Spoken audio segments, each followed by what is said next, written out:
substrates. Mas maganda ang substrates.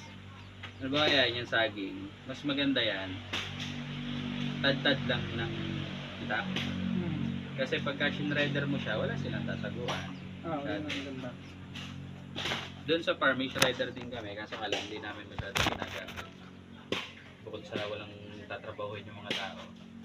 Pinapatadadag namin. Para maganda kasi yan, yung mga ganan, may matataguan yung mga bulate. Dito pa lang po kasi yung mga ano. Ito yung part na kuha nito. Hindi ko posted na. Meron po dito, ipot na talagang matagal na po siya. Dito sa kanya ito. Dito natin ito yun. Hindi lang taga nila ito kaya ito nasira. Bigyan mo lang yung sir, idea ko. I-flat natin. Wag po kayong magagawa sir ng ano, ng bed na mataas. At mababa lang kasi hindi nila pupuntahan yung ilalim. Hangga't nandiyan lang sila, ayun, diyan lang sila, hindi makakain yung iba. Okay lang po sir na bawasan namin yan. Doon sa isang part. Magagawa ko. Doon sa isang part. Hindi, okay na po yan.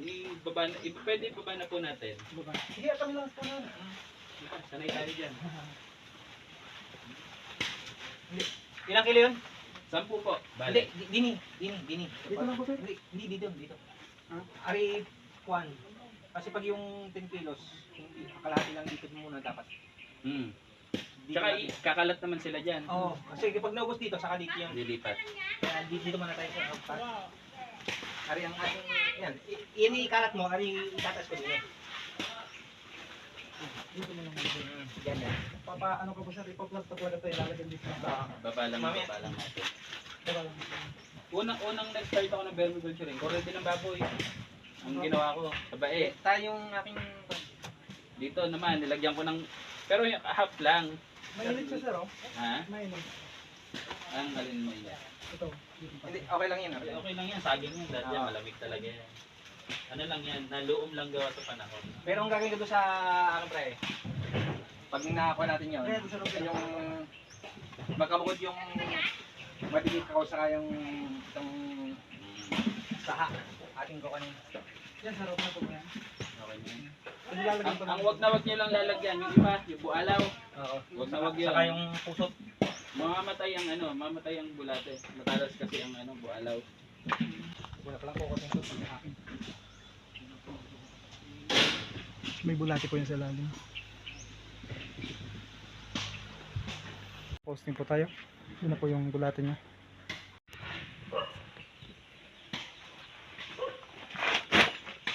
Paano muna tayo pa rin? Advice. Para ano natin.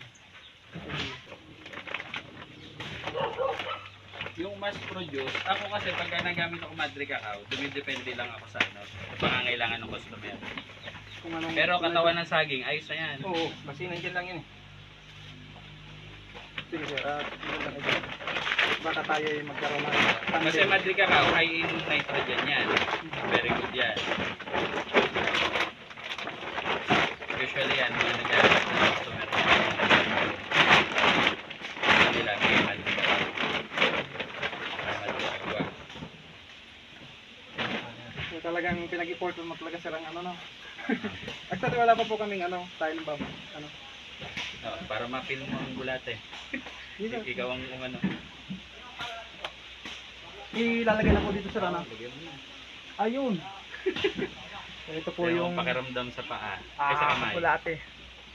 Yan. Ilalagay na po dito. Sir.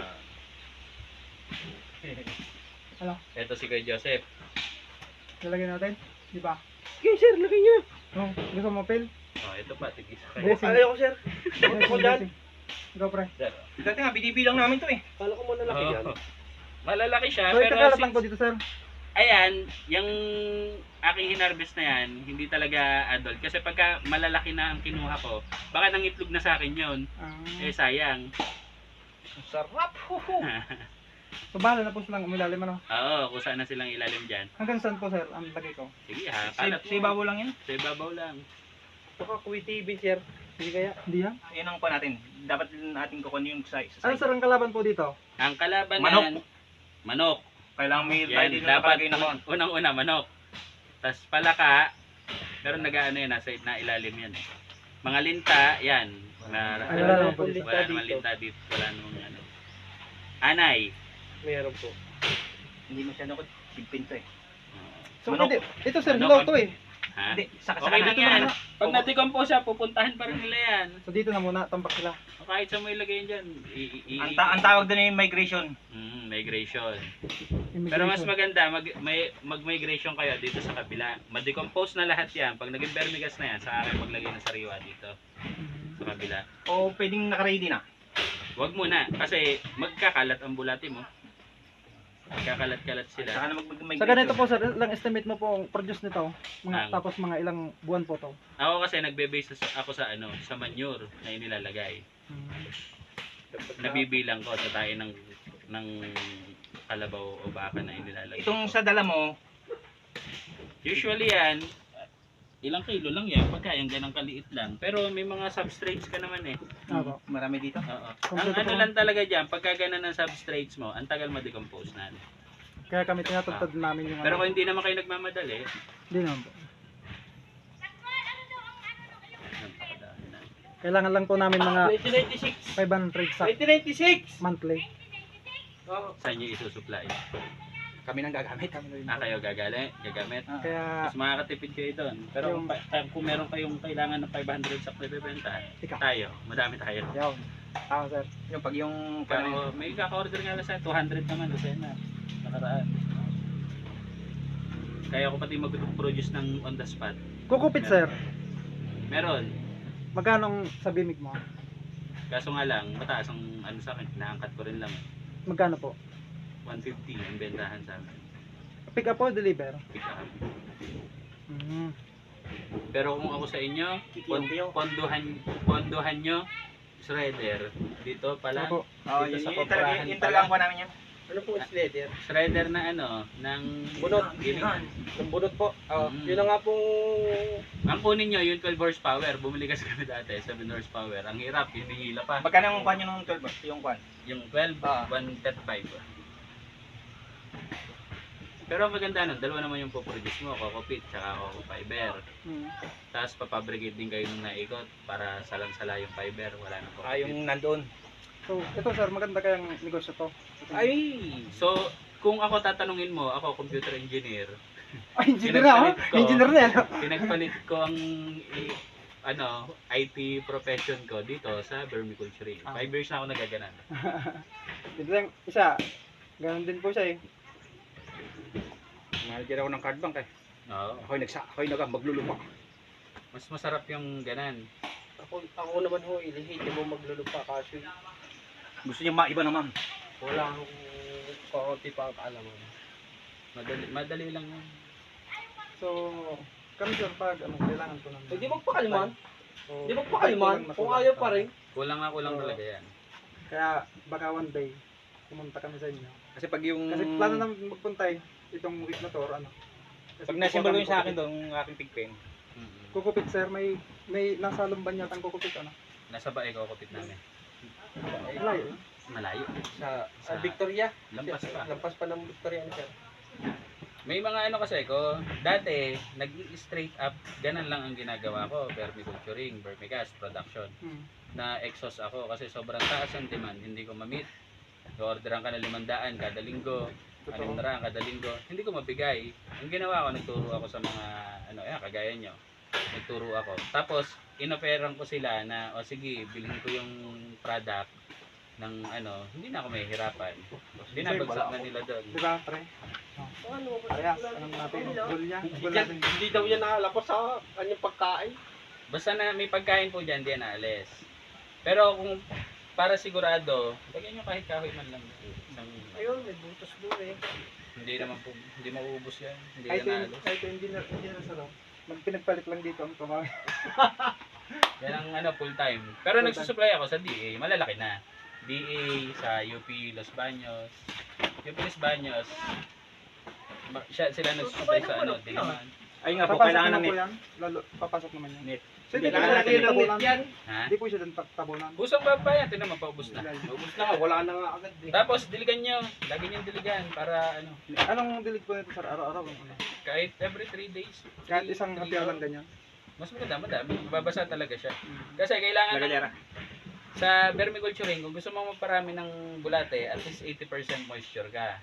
So alin po yung kailangan? Basa talaga. Hindi, ang Basa. pag doon sa pagkalam ko, pag sa ginawa ko din, itong ating saha ang sa kuwan sa pagpupadami. Mm. Ayan, yun talagang kanilang Ano yan eh? Potassium. Potassium yan. potassium, tapos si Mas mabilis siyang magpa-produce ng ng Potassium. bulate. Wala namang kasarian yan. Lahat yan nangingitlog. Pagka ganyan sir, ng mga damo, pwede po yan sir, ano? Mga basura. Pwede kaya po yan? Pwede, ang kaso ako, hindi ko nga ina-advise. Ang ina-advise ko, katawan lang ng saging at saka tayo ng yun lang. Very simple. sa kasi iba lang yung kuwan eh, yung madidik kakao eh. Pero yung mas mataas ang kuwan ng Madri Cacao, conditional yan. Kasi, kung kailangan nga ng additional nitrogen nung vermicast mo, mag-Madri Cacao pa. Siguro Maglagay pag ka. mainit ang panahon, kailangan talaga ng mga O kaya, kakao. halimbawa, ito, yun nga, kung Mainit magkaka-shredder yan, kayo, alin pwede naman, madidecompose naman yan. Ako, ang ginagawa ko, yung mga yan saging, hindi ako naglalagay ng dahon, kasi mas matagal ma-decompose yan, kaysa doon sa katawan. Ang ginagawa ko, nagpapatadtad na ako. Tadtad siya. Ipe-pre-decompose ko siya, lalagay ko siya sa drum. Tapos tatakluban ko si drum, magtutubig yun, mabilis ma-decompose. Bago ako mag-set up ng bed ko, yun na yung ilalagay ko. Antimano, kakainin na nila yun. Mas mabilis siyang makakain. kung wala tayong gram, sako. Sako, pwede sa sako. Ilalagay dito sa labas. Magtutubig naman yun eh. Para mabulok siya. Mm. Kailangan pati dyan, may magandang lagay, istakan ng ano.